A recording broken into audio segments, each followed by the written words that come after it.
몇 년 전부터 부활 기념주일에 기독교 교회들에 모여가지고 광화문에서 퍼레이드를 해왔대요. 여러분 들으셨죠?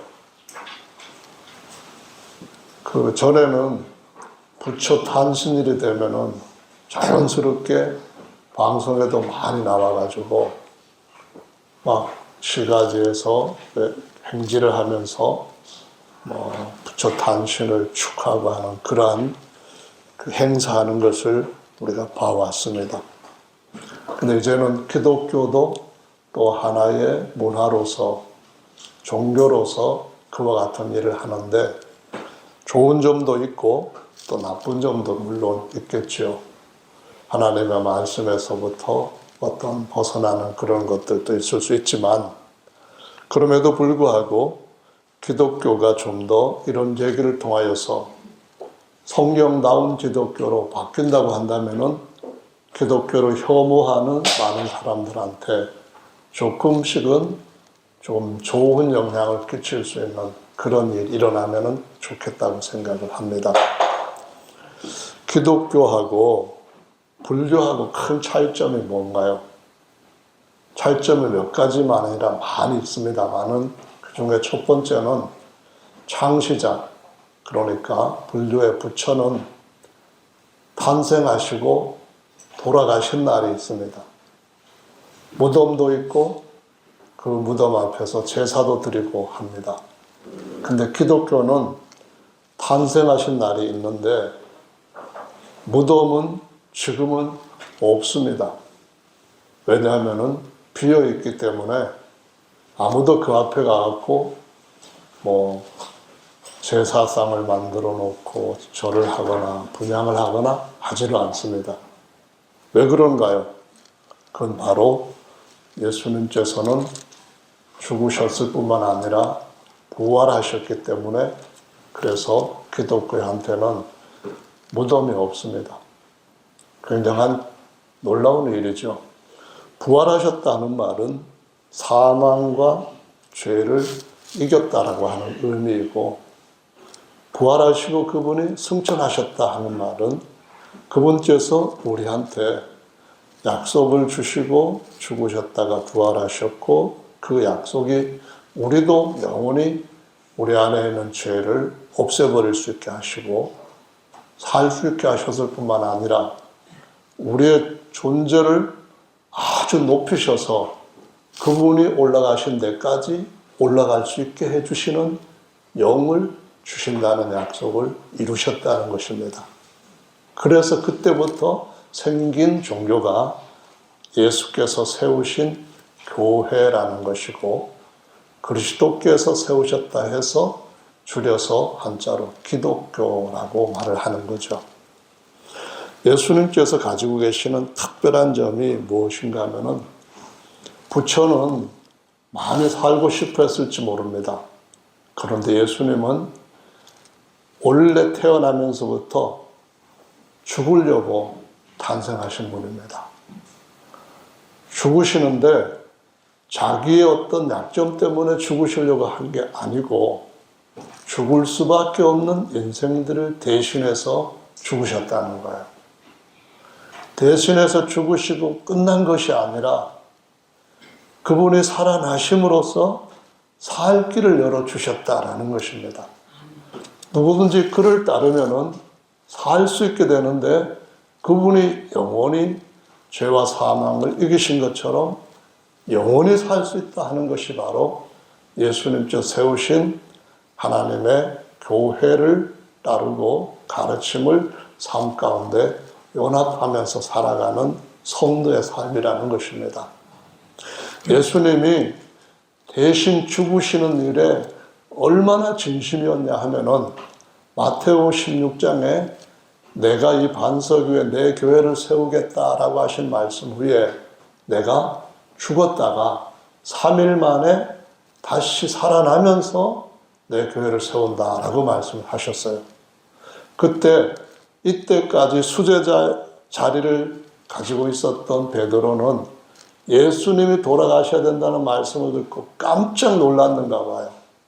그래서 절대로 그런 일이 일어나서는 안 됩니다. 지금 무슨 얘기를 하십니까 하면서 예수님한테 막 야단치는 것처럼 예수님이 죽으시겠다고 하는 그걸 막으려고 했습니다. 그런데 예수님이 얼마나 죽으시는 일에 진심이셨냐 하면은 베드로 보고, 그 사랑하는 수제자 베드로 보고 이렇게 말씀하십니다. 사탄아, 너는 내 뒤로 물러가라. 너는 나를 넘어지게 하는 자다. 내가 하나님의 일은 생각하지 않고 사람의 일을 생각하는구나. 이렇게 책망을 하는 것을 볼 수가 있습니다. 사람의 일이라고 말씀하실 때 그 무슨 일입니까? 육정으로나 또는 인간관계에서 나올 수 있는 어떤 분리, 유리하는 거라든가 이득과 손실이라든가 뭐 이런 걸 따지는 거겠죠. 그런데 하나님의 일이라고 하는 것은 무엇입니까? 하나님이 영원히 거하실 살아있는 처소를 세우시는 것인 줄로 믿으시기 바랍니다. 하나님께서 우리 안에 들어오시는 것이 교회입니다. 건물이 아니라 하나님께서 아들과 함께 우리 속에서 영원히 거처를 삼으시고 하나님께서 가지고 계신 모든 것들을 우리 안에 가득하게 채워 넣으셔서 우리로 하여금 하나님의 아들에게 모든 걸 주신 것처럼 우리에게도 그 모든 걸 같이 누리게 하시고 영원토록 누리게 하시는 그 일을 위하여서 주님께서 자기의 처소이자 자기의 아들로서 자기의 후사가 될 교회를 세우시는 것이 하나님의 일이라고 말씀을 하시고 있습니다. 그래서 기독교는 사람들이 만든 종교하고는 너무나 다릅니다. 기독교는 하나님께서 세우시는데 그 아들을 통해서 세우실 뿐만 아니라 오늘날 그 아들과 함께 하나님의 아들로 다시 태어난 모든 하나님의 아들을 통하여서 스스로 세우시는 것이 바로 하나님께서 세우신 유일한 종교인 줄로 믿으시기를 바랍니다. 전에 어렸을 때 이런 얘기를 들어봤어요. 어떤 엄마가 떡 장사를 하는데 떡을 팔다가 다 못 팔아가지고 집으로 돌아가야 할 시간에 돼서 돌아가다가 고개를 넘는데 꼼꼼해진 거예요. 그래서 애들 기다리겠다, 배고프겠다고 막 허겁지겁 가는데 앞에서 불이 뚝뚝 떨어지는 거예요. 뭐겠어요? 호랑이가 나타난 거예요. 호랑이가 나타나서 침을 질질 흘리면서 떡 하나 주면 안 잡아먹지. 그래서 떡을 주고 그러다가 결국은 엄마가 죽었대요. 호랑이가 애들이 있는 집에 와가지고 떡고물 콩고물 이렇게 묻혀가지고 자기가 엄마라고 하면서 동생 내주면 안 잡아먹지 이렇게 하고 언니 내주면 안 잡아먹지 이렇게 했는지는 모르겠어요. 거기부터는 제가 기억력이 잘 없는데 만약 그때에 언니가 동생을 내줬다 하면은 여러분은 두고두고 그 언니에 대해 가지고 욕하실 거예요. 있을 수 없는 일이죠. 그런데 제가 어떤 영상을 봤는데 조그만 쇼트 영상에 저거 있잖아요. 사파라치 하는 사자, 호랑이 뭐 이런 야생 동물들을 이렇게 키우는 거기에 관광객들이 차를 타고 다니면서 관광을 하는데 트럭이 다 지나가다가 뒷문을 쫙 열었어요. 열었는데 거기서 뭐가 나왔냐 하면은 양이 한 마리, 두 마리, 이렇게 몇 마리 나왔어요. 그 다음에 일어난 일을 보면은 사자들이 달려 들어가지고 살아있는 양들을 막 잡아먹었어요. 그런 걸 관광객들 보는 걸 보고 너무 끔찍하다고 생각을 했어요. 근데 부활절이라고 하는 것은 사실은 하나님이 자기의 독생자를 영광과 신령한 모습의 형상을 다 벗기시고 우리한테 먹을거리가 되기 위해서 제물로 내놓은 너무나도 말도 안 되는 그 일을 우리 하나님 아버지께서 선한 사람들을 위해서, 똑똑한 사람들을 위해서, 존귀한 사람들을 위해서 내주신 것이 아니라 악하고 죄 많아서 죽어 마땅하고 형벌받아야 할 모든 인생들을 위하여서 십자가에서 우리를 다시 영원히 살리실 뿐만 아니라 그 아들에게 주셨던 것들을 같이 누리게 하시려고, 요즘 말로 하면은 공유하시려고. 우리 공유 버튼 있잖아요. 아들도 받고 아들들도 받게 하는 이 일을 위하여서 하나님께서 자기 아들을 세상을 이처럼 사랑하사 독생자를 먹을거리로 주었다라고 말씀합니다. 이게 부활절을 위한 근본 하나님의 시작이에요. 이게 원인이고 이것이 동기이고 이것이 바로 하나님께서 사람들에게 영원히 살게 하시는 이 아름답고 너무나 고귀한 사랑의 한없이 향기로운 열매를 맺히게 하시는 그분의 한없는 끝없는 사랑으로 그 사랑을 기념하기 위해서 다른 때는 몰라도 1년에 한 번 정도는 우리의 마음속에 이것을 다시 되새기고 일으키기 위해서 감사하는 마음이 더욱더 주체할 수 없을 정도로 솟아나고 하나님께 대한 눈물 나는 그 사랑에 대한 느낌, 감정, 눈물샘이 자극되도록 하기 위해서 기념하는 날이에요. 저와 여러분들은 당연히 우리가 구원받아야 될 자라고 착각하며 살면 안 돼요. 주님께서 주시는 것이 그분이 그냥 보통 우리한테 한 끼 밥 제공해 주었던 어떤 배고픈 사람한테 배려하는 식당 주인처럼 생각해서는 안 되는 거예요.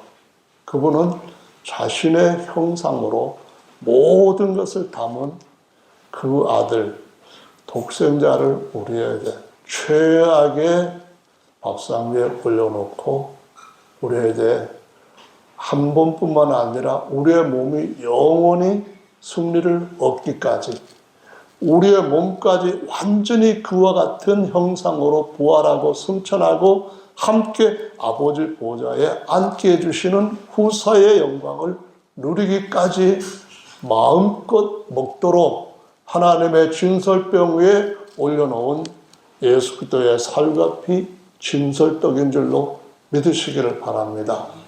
오늘 또 이 떡을 먹으면은 이 몸이 언젠가 영원히 예수님의 모습과 같이 변한대요. 영광스러운 모습으로 변한대요. 이 몸이 어떤 몸이길래 우리가 하나님 앞에 감사하면서 살지 않으면 안 되는가요? 시편의 말씀에 보니까 이런 말씀이 있습니다. 너희의 그 시편 90편 12절인데 우리의 날수, 연수를 계산할 줄 아는 지혜를 가지고 살아갈 수 있도록 하나님 우리에게 대대로 거처가 되신 하나님께서 은혜 주셔서 그 자리에 들어갈 수 있게 해주십시오라는 시로 노래할 뿐만 아니라 기도하는 내용이 기록이 되어 있습니다. 제가 우리의 연수를 계수할 수 있는 지혜라는 게 뭔가 살펴봤어요. 살펴봤더니 이 연수를 계수하는 것은 이런 겁니다. 20대 있을 때는 이 세월이라고 하는 것이 우리가 느끼기로 시속 20km 정도로 시간이 흘러가는 것 같아요. 근데 50대가 되면은 시속 50km로 흘러가는 것 같아요. 이제는 뭐 다름질을 하는 거죠. 70대가 되면은 시속 70km로 막 완전히 달려가는 것 같아요. 우리의 연수가 왜 이렇게 살아가는 연대에 따라서 달라지는가 생각해 보니까 가장 중요한 점은 우리 몸속에 있는 본래 하나님으로부터 받았던 생명의 에너지, 파워가 자꾸 줄어들고 있는데 처음에 넣었던 그것이 다시 충전할 수 있는, 재충전할 수 있는 기능은 없어서 한 번 충전하고 끝나는 인생인데 충전한 양이 지금 살아가고 있는 우리 인생과 홍수가 일어나기 이전에 살아갔던 인생들의 그 몸통에 엄청난 변화가 일어났고 처음 충전할 때 홍수 전에 살았던 인생들은 한 번 충전해서 태어나는 그때에 거의 800세, 900세 이렇게 살아갈 정도로 배터리가 오래 갔었는데 지금 살고 있는 세대는 약 주고 침 놓고 좋은 음식 먹고 가서 병원 다니고 그래도 200세를 넘지 못할 만큼 늙은 몸이 되어버렸다라고 가르쳐 주시고 있고 개인적으로도 개인이 가지고 쓸 수 있는 배터리 양이 빨리빨리 소진되는 시대에 살고 있기 때문에 하나님 앞에서 우리 인생 지금 때는 뭘 하며 살아야 잘 사는 인생일까라고 돌아볼 수 있는 지혜가 있어야 된다라고 말씀합니다. 사람들은 세상에서 이런 말을 안 들어봤어요. 홍수? 에이, 그건 기독교의 성경이라고 하는 속에 기록되어 있는 신화에 불과한 거야. 그렇게 얘기하죠. 신화가 아니라는 사실을 모르는 거예요. 요즘 여러분들도 주유소에 가면 기름값 올라가지고 이거 계속 오르겠다 하는 생각 때문에 조금 마음이 거시기 하시죠. 저도 아침에 자동차에 기름 넣고 왔는데 200원 정도 팍 올랐어요. 근데 기름 넣고 할 때 우리가 기사에서 많이 듣는 얘기가 뭐라고 얘기하냐면은 이거 화석 에너지다라는 표현을 써요. 화석 에너지다 하는 말이 무슨 말이냐면은 옛날에 이거는 검색해도 인공지능이 다 얘기하는 답이기 때문에 제가 알고 얘기하는 그런 거 아니에요. 성경 얘기 아니고 그냥 알 수 있는 건데 옛날에 어느 시대인가 엄청나게 많은 동물, 엄청나게 많은 식물들이 어떤 격변을 통해서 딱 덮여졌는데 그것들이 압력과 열과 시간의 흐름을 통해 가지고 어떤 거는 기름 됐고 석유죠. 어떤 것들은 가스가 됐고 어떤 것들은 석탄이 됐다. 요것들이 다 화석 에너지입니다. 여기 지금 중동에서 오느냐 못 오느냐, 홍해를 막느냐 아니면 호르무즈를 막느냐 뚫느냐 이 문제를 굉장히 중요한 핵심 주제입니다. 그런데 이렇게 많은 화석 에너지가 만들어지기 위해서 그전에는 뭐가 있었다는 걸 의미합니까? 그전에는 나무들도 엄청나게 많이 잘 자랐다는 거예요. 남극에 북극에도 다 메모드같이 큰 식물 먹는 거대한 생물들이 살고 있었다는 거야. 뿐만 아니라 바닷속에서도 어마어마하게 많은 양의 생물들이 살고 있었다는 거예요. 그러면은 이 살고 있었던 것이 어느 시대입니까? 남극에서 북극에서 식물들이 많이 살았던 시대가 어느 시대입니까?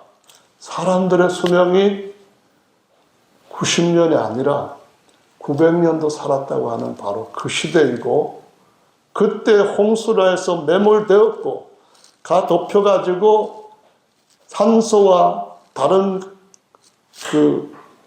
산화시킬 수 있는 환경이 딱 차단되었기 때문에 거기에서부터 열이 나서 거기서부터 압력이 눌러가지고 이와 같은 것들이 생겼다고 하는 것은 아무도 부인하지 못할 팩트입니다. 그럼 저와 여러분들은 어떻게 생각을 해야 됩니까? 성경에 그런 세대가 있었습니다. 빙하기가 아니라 하늘이 아름답게 방공망으로 딱 덮여 지구를 보호해주고 있던 그런 시대가 있었다는 것을 의미합니다.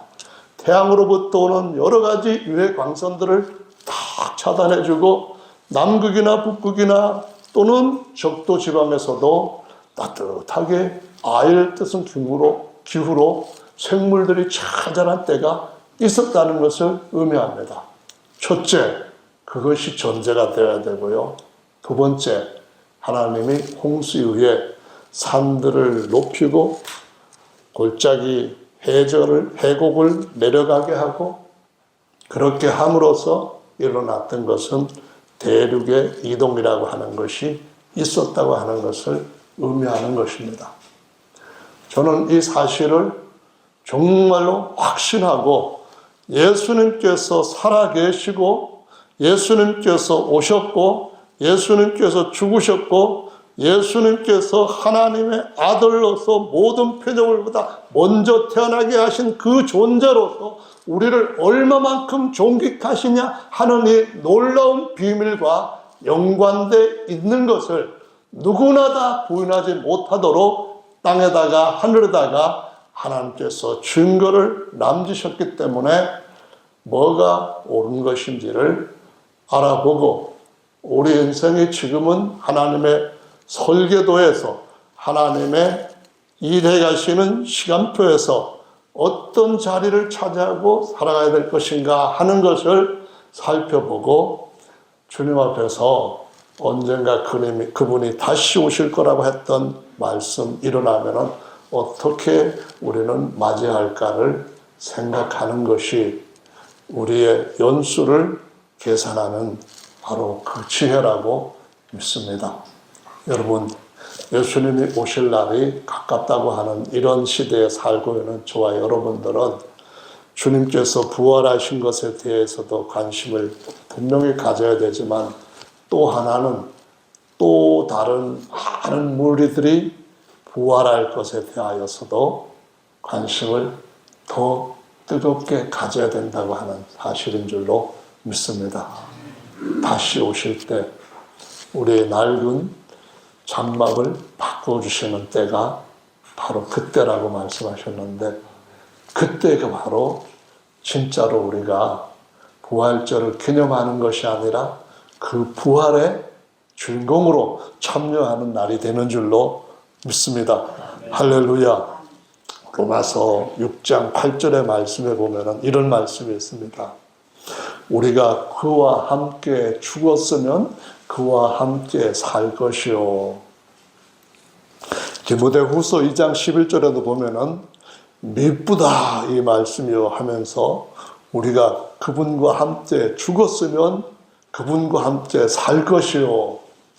우리가 우리 스스로 인내하고 하나님 말씀 안에서 살아가다 보면은 참으면 왕노로 그와 함께 할 것이요 라고 약속되어 있다는 사실이 너무나 하나님 앞에 감사하다고 생각이 듭니다. 인생을 그분과 함께 죽는 인생이 된다고 하는 것이 부활절의 의미라고 하는 것 알았다는 사실에 대해서 저는 다른 어떤 것을 알았다는 것보다도 더 감사하게 생각합니다. 퍼레이드 하면서 어린아이들이라든가 뭐 다른 사람들 막 앞에 나와서 막 하는 걸 영상으로 보니까 한편으로는 예수님을 이렇게라도 증거하는 것이 참 사람들한테 도움이 되었으면 좋겠다라는 생각도 하면서 또 한편으로 생각하는 것은 이겁니다. 저분들이 그리스도와 함께 죽는다는 것이 무엇인지를 알고 있을까? 예수님의 부활하셨다는 걸 믿는 것 자체로 영원토록 그분의 부활에 참여할 수 있다고 믿고 있는 그 기대가 과연 그들이 원하는 대로 이루어질까? 이 부분에 대해서 그 영상을 보면서 생각하지 않을 수가 없었습니다. 그분이 태어나셨고 우리를 위하여서 선한 일들을 많이 하시고 참 놀라운 말씀을 가르쳐 주셨고 다 사실 성경에 있는 것들입니다. 근데 중요한 것은 뭔가 하면은 그러면은 그분과 함께 죽으면 그분과 함께 살 것이라고 하는 이 말씀은 어떻게 알고 있지? 바로 알고 있는 것일까? 이 부분에 대해서 누가 그들에게 그가 처해져 있는 믿음의 자리, 그가 살아가고 있는 인생 여정에 걷는 그 시점, 거기에서 내가 지금 주님께서 나와 함께 걷겠다고 말씀하셨던 그분의 길을 동행하고 있는가? 라고 물어볼 수 있는 지혜를 얻게 할 수 있느냐. 이것이 우리가 오늘날 일어나고 있는 수많은 여러 가지 사건들 가운데서도 가장 주목하고 반드시 답을 듣고 내 손에 쥐어야 될 가장 중요한 인생의 문제라고 생각을 하고 있습니다. 저와 여러분들은 어떠하십니까? 부활이 그분과 함께 일어나는 수많은 성도들의 모습을 세상이 보게 될 날이 올 것인데 그 자리에 저와 여러분들도 함께 하시는 은혜가 있기를 예수님의 이름으로 축원합니다. 마태복음 8장 19절에 이런 말씀이 있습니다. 한 서기관이 나와 예수께 말씀하시되 선생님 어디로 가시든지 저는 쫓으리이다. 예수께서 말씀하셨습니다. 여우도 굴이 있고 공중에 새도 거처가 있으되 오직 인자는 이 세상에서 머리 둘 곳이 없느니라 라고 말씀하셨습니다. 여러분, 예수님께서 새만도 못하신 겁니까? 여우만도 못하신 겁니까? 아니, 여우도 굴이 있고 공중에 새도 거처가 있는데 만유의 후사가 되신 하나님의 아들이신 예수님이 머리 눕힐 만한 그런 자리도 없다고 말씀하시는 의미가 무엇입니까? 세상의 일을 생각하고 사람의 일에 몰입되어 사는 사람들은 무슨 의미인지를 알지를 못합니다. 그러면은 하나님의 일을 생각하는 사람은 이 의미가 무엇인지를 압니까?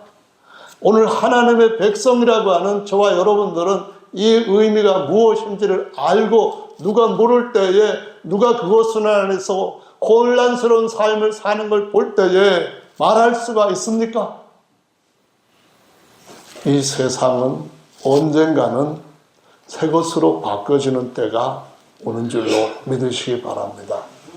세상은 사단에 의해서 넘어갔고 세상은 점점 낡아지고 점점 깨어지고 소위 말하는 이 혼란, 엔트로피, 이 여러 가지 깨지고 부서지는 그런 지수는 점점 높아져 왔고 앞으로도 그럴 것이고 언젠가는 새 것으로 교체되어야 될 때가 온다는 것을 말씀하시고 있습니다. 우리 육체는 어떠합니까? 흙에서부터 시험을 받은 우리 육체도 언젠가는 흙으로 돌아가고 다시는 이 육체를 회수해가지고 그 안에서 살고자 하는 인생이 아닌 새로운 삶을 살게 되는 때가 온다는 것이 너무나도 감사한 일이고 정말로 기대되는 일이고 반드시 일어날 수밖에 없는 확실한 정해진 일인 줄로 믿습니다. 아멘. 주님이 말씀하신 것은 이 세상이 아니라 나는 내가 돌아가야 할 집이 있다고 말씀합니다. 내가 영원히 앉을 자리가 있다라고 말씀합니다. 나를 따라오는 사람들은 나를 너희들의 삶 가운데 끌어내리려고 하지 말고 내가 올라가려고는 그 삶으로 내가 너희를 충분히 안고 가고 업고 갈 테니까 나와 같이 그 길로 가자고 말씀을 하시는 것입니다.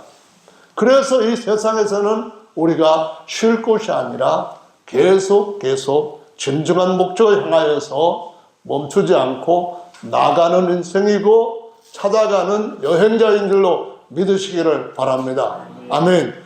이 말을 알아듣지 못한 그 질문한 율법사가 서기관이 다시 질문합니다.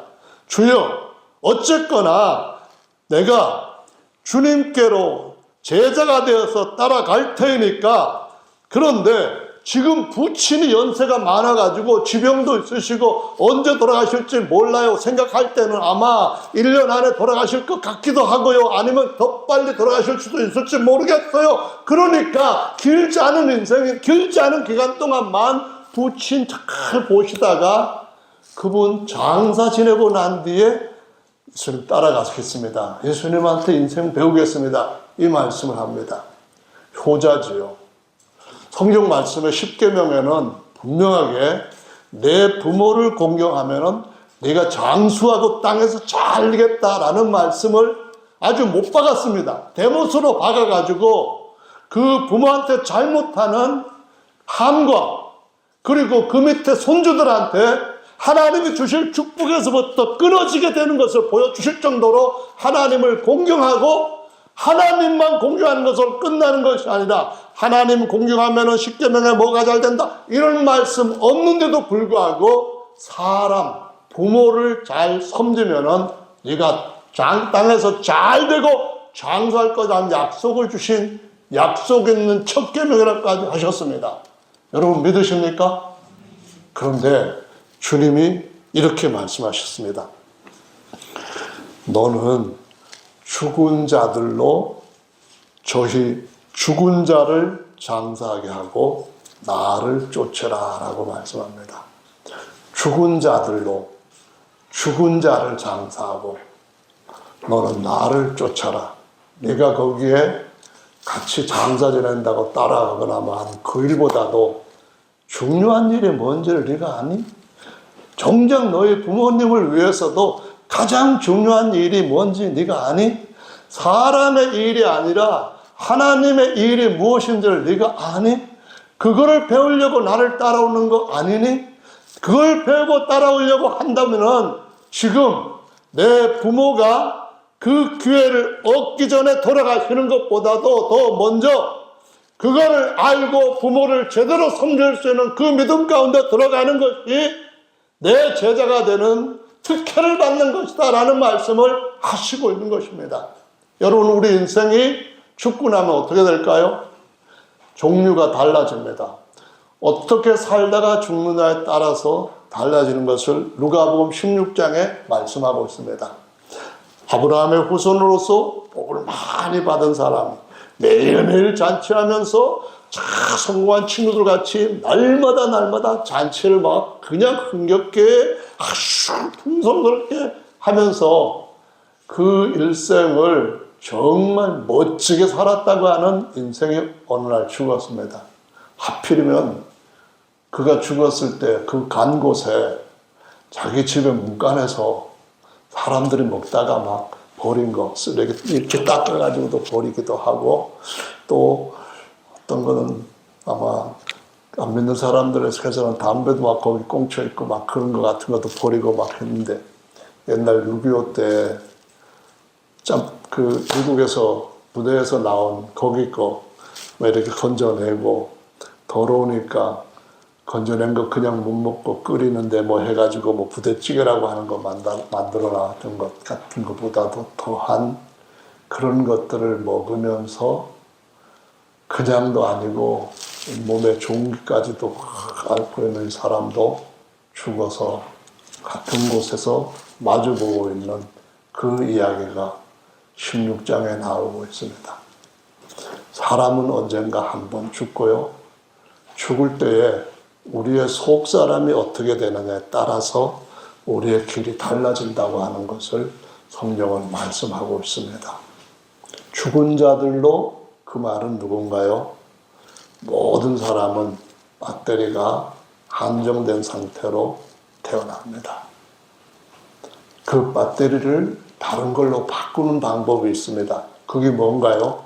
바로 예수님의 부활의 영을 우리 속에다가 영접하는 것입니다. 아멘. 이것을 다른 말로 하면은요, 영생하도록 솟아나는 샘물이라고 말씀하십니다. 그것이 우리한테 일어나는 것을 결과적으로 뭐라고 말하는가요? 그건 우리가 우리의 속 사람이 영원히 사망을 이긴 승자의 자리에 딱 들어갔다. 이렇게 말씀하십니다. 할렐루야. 그런데 그 승자의 자리에 들어가도록 한 그리스도의 영이 어떤 영인가요? 하나님이 낳으신 아들의 영이라고 말씀하십니다.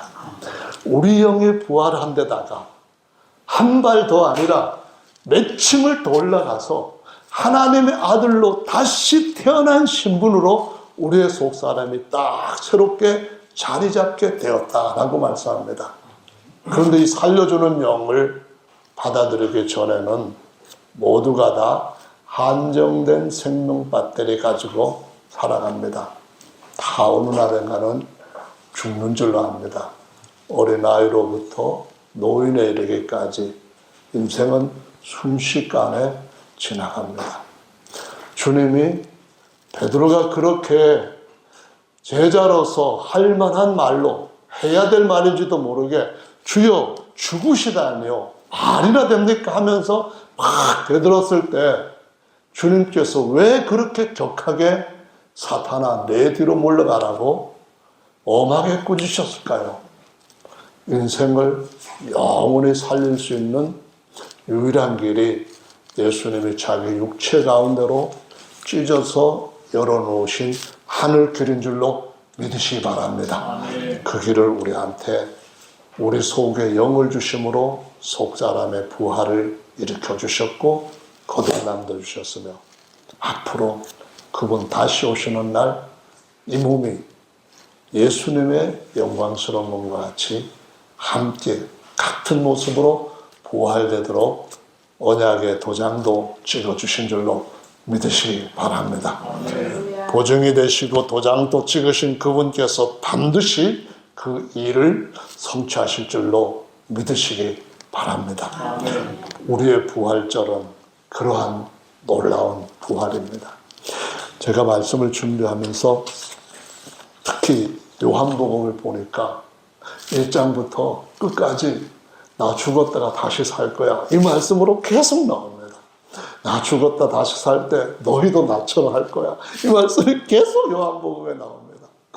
다른 공간복음에는 잘 안 나오는데 이 요한이 예수님한테 사랑받고 예수님께서 주신 말씀을 더 깊이 있는 걸 기억하고 성령의 인도하심을 따라 다 기록한 요한복음에는 막 나옵니다.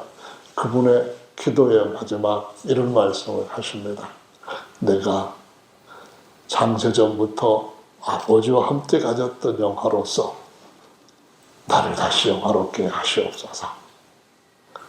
내게 주신 아버지의 영광을 내가 저들에게도 주었사오니 이런 우리가 하나가 된 것처럼 저들도 우리 안에서 우리와 같이 하나가 되게 하려 합니다. 아버지께서 나를 사랑하사 아버지의 모든 것을 내게 주신 것 같이 하나님 아버지께서 저들도 사랑하시는 줄을 알게 하시기를 원하나이다.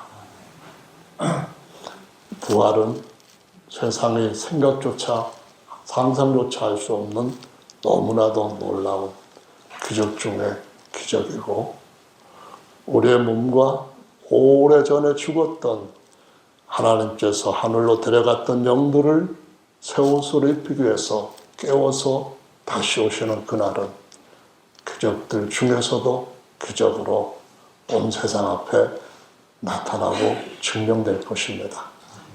같이 기도하는 시간 갖겠습니다.